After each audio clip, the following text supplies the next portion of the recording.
కళ్యాణం అని హిందువుల భావన.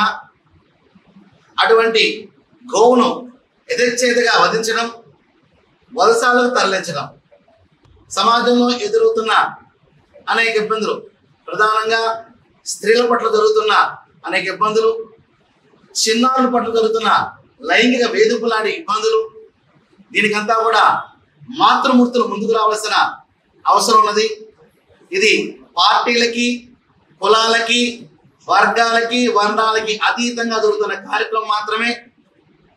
ప్రభుత్వాన్ని పరిపాలిస్తున్న ప్రజా రాజ్యాధిపతులు ఎలా ఉన్నా సరే, మేము మాత్రం సనాతన భారత హైందవ ధర్మమే ముఖ్య ఉద్దేశంగా, హిందూ ధర్మమే ప్రధాన అంశముగా the forum of Hindu lawyers అనే పేరుతో ఒక వ్యవస్థని బలోపేతం చేద్దాం అనేసి నిర్ణయించుకోవడం జరిగింది.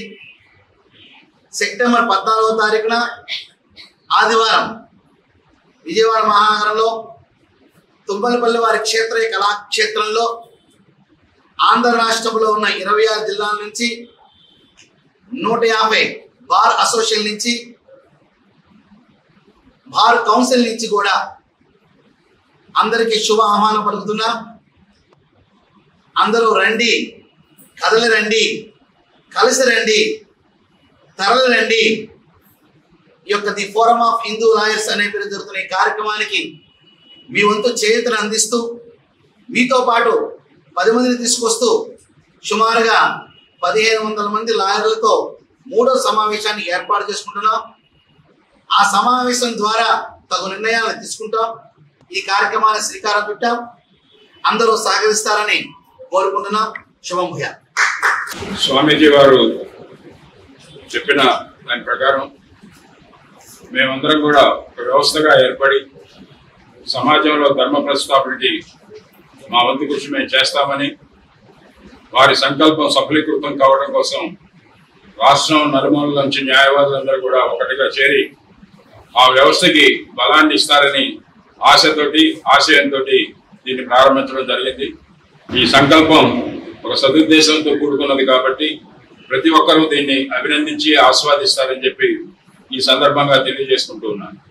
సమాజంలో ఎక్కడ అనర్భం తాండవిస్తుందో అక్కడ న్యాయవాద మిత్రులు అక్కడ చేరి ధర్మ వ్యవస్థాపనకి స్వామీజీ గారు ఏ విధంగా అయితే అనుసరిస్తున్నారో ఆ మార్గంలో మేమందరం కూడా ప్రయాణం చేయడానికి చిత్తశుద్ధితో ప్రయాణం సాగిస్తామని చెప్పి ఈ సందర్భంగా తెలియజేసుకుంటూ, దీనికి రాష్ట్రంలో ఉన్న న్యాయవాదులందరూ కూడా వారి యొక్క సమిష్టి కృషిని జత చేసి ఈ వ్యవస్థని బలోపేతం చేస్తారని చెప్పి అందరినీ కోరుకుంటూ ఆ దిశగా మా ప్రయాణం ఉంటుందని మరొక మారు మీ అందరికీ తెలియజేసుకుంటూ ఉన్నాం. ఓం నమః శివాయ. పూజ్యులు శైవక్షేత్ర పీఠాధిపతులు స్వామీజీ వారి పాదాలకి నమస్కరిస్తూ, స్వామీజీ ఆలోచనల మేరకు, ఆశయాల మేరకు రాష్ట్రంలో ఉన్న హిందూ న్యాయవాదులందరూ పనిచేసే విధంగా ముందుకు తీసుకువెడదాము అని సంకల్పించాము. అందుకనే కార్యక్రమం ధర్మ సమ్మేళనం అని పెట్టాము. పూజ్య స్వామీజీలతో హిందూ న్యాయవాదుల సమ్మేళనం సెప్టెంబర్ 14వ తేదీ విజయవాడలో తుమ్మలపల్లి క్షేత్రీయ కళాక్షేత్రంలో జరుగుతుందండి. రాష్ట్ర వ్యాప్తంగా 150 పైన బార్ అసోసియేషన్స్ ఉన్నాయి. దాని నుంచి సగటున 10 మంది న్యాయవాదులను మనం అక్కడికి హాజరయ్యేట్టుగా చేసుకుంటాం. మన స్వామీజీల మీద, మన దేవాలయాల మీద, మన హిందూ కార్యకర్తల మీద, హిందూ సంఘాల మీద పెడుతున్నటువంటి కేసులు, వాటికి ఆ దేవాలయ భూములు అన్యాక్రాంతం, వీటన్నిటి మీద కూడా అక్కడ చర్చాగోష్ఠి జరుగుతుందండి. అక్కడ కొన్ని తీర్మానాలు చేసుకోవడం జరుగుతుంది. అలాగే ప్రతి న్యాయవాది దానికి తన ఒక ఆర్టికల్ కాంట్రిబ్యూట్ చేసే విధంగా దాంతో ఒక రెకమెండర్ బుక్ తయారు చేసి అది ప్రతి హిందూ న్యాయవాది దగ్గరికి వెళ్ళేట్టుగా, ప్రతి ప్రభుత్వ అధికారికి వెళ్ళేట్టుగా ఇలా ఆలోచిస్తున్నారు న్యాయవాదులు. ఇలా చేస్తే బాగుంటుంది చట్టంలో కూడా మార్పులు తీసుకొచ్చే విధంగా చేయడానికి ఈ కార్యక్రమాన్ని పూజ్య శివస్వామీజీ సంకల్పించారు. ఇంకా వారితో 21 మంది పైన స్వామీజీలు పాల్గొంచుకుంటున్నారు. వారి ఆధ్వర్యంలో పనిచేయడానికి ముఖ్యంగా రాధా మనోహర్ దాస్ స్వామీజీ కూడా వస్తున్నారు. ఈ కార్యక్రమాన్ని సెప్టెంబర్ 14 పూజ్య స్వామీజీలతో న్యాయవాదులు అనే కార్యక్రమాన్ని సంపూర్ణం చేయమని, దాన్ని అక్కడి నుంచి కార్యాచరణ ప్రారంభమయ్యే విధంగా. ధన్యవాదాలు. ఒక మంచి కార్యక్రమాన్ని, అంటే సమాజాన్ని ప్రక్షాళన చేయాలి, చెడు అనేది జరగకూడదు, అన్నీ ఆపాలి అనే ఒక కార్యక్రమాన్ని పెట్టుకొని దానికి ముందుగా మన న్యాయవాదుల్ని ఇందులో ప్రథమంగా చూపటం, ముందుగా శివస్వామి గారికి నా ధన్యవాదాలు. స్వామి వారు ఈ కార్యక్రమం ద్వారా న్యాయవాదులే సమాజంలోకి చొచ్చుకొని వాళ్ళు కూడా ఒక పార్ట్ అండ్ పార్సల్గా మారి మనకు కూడా ఒక బాధ్యత ఉంది అని మన మీద ఎక్కువ బాధ్యత పెట్టారు. ఈ రోజు ఇక్కడ ఉన్న న్యాయవాదులందరూ మనకు అల్టిమేట్గా న్యాయవాదులు కావాల్సింది ఏంటంటే మనకి ఎన్ని డబ్బులు సంపాదించాము అని కాదు, మనం ఒక కేసు ఒకళ్ళకి న్యాయం చేస్తే ఫలానా వాళ్ళకి మనం న్యాయం చేశాము అనే ఒక సాటిస్ఫాక్షన్ ఉంటుంది. లైఫ్లో అల్టిమేట్ డెస్టినీ కూడా అదే. మన అకౌంట్ కూడా అక్కడే పైన కూడా ఇలాంటి వాటి మీద ఆధారపడి ఉంటుంది. ఇక్కడ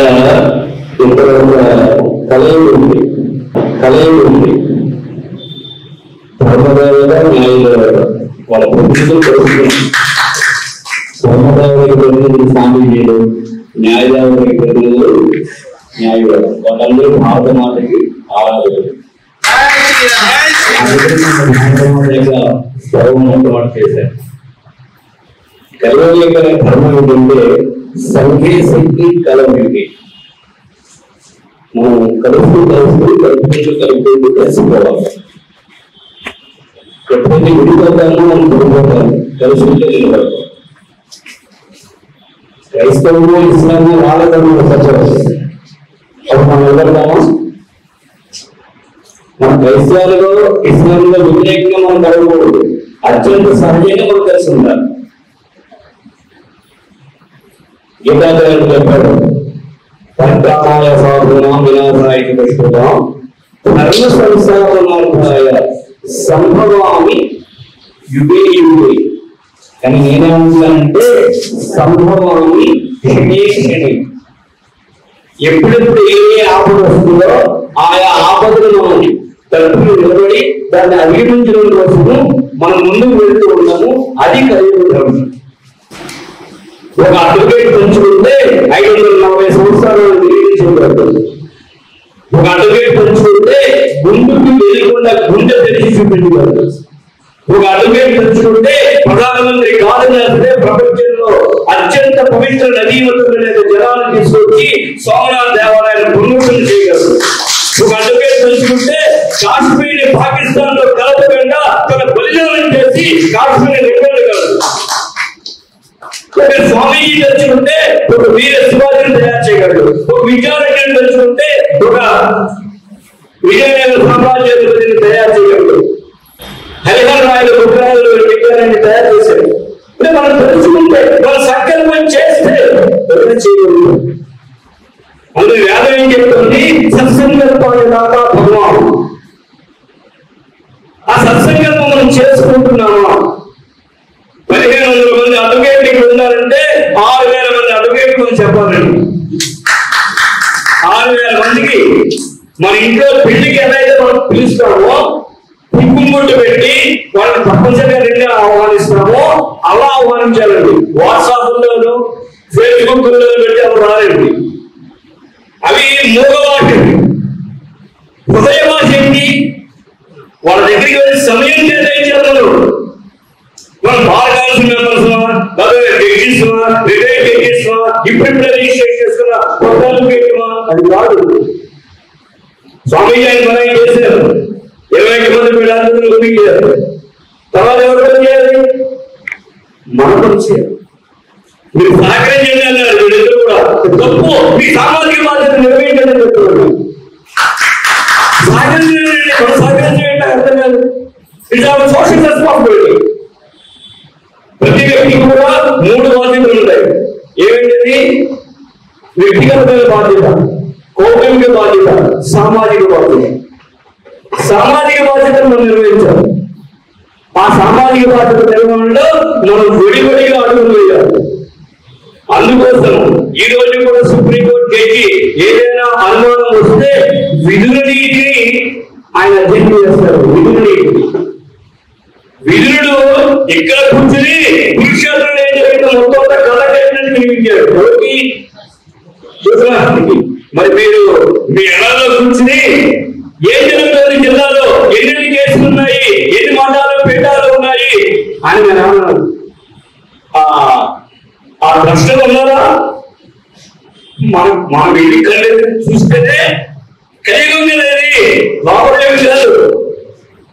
అందుకని ఒక అడ్వకేట్ అండి ఈ సమాజం ఏం ఆశిస్తుందంటే న్యాయ దేవతకి ప్రతినిధిగా ఆశిస్తుంది.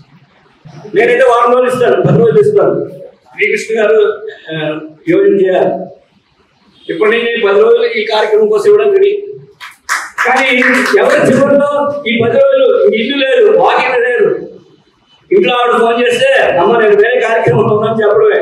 అందుకని మీరందరూ కూడా సమర్పిత భావన కలిగిన కార్యకర్తలు కాబట్టి మీరు వచ్చారు నేను అనుకుంటున్నాను. మీరు ఆ సమర్పిత భావన కొనసాగించడానికి ఆ భూమాత భారత మాత మనందరికీ ఆశీస్సులు కోరుకుంటూ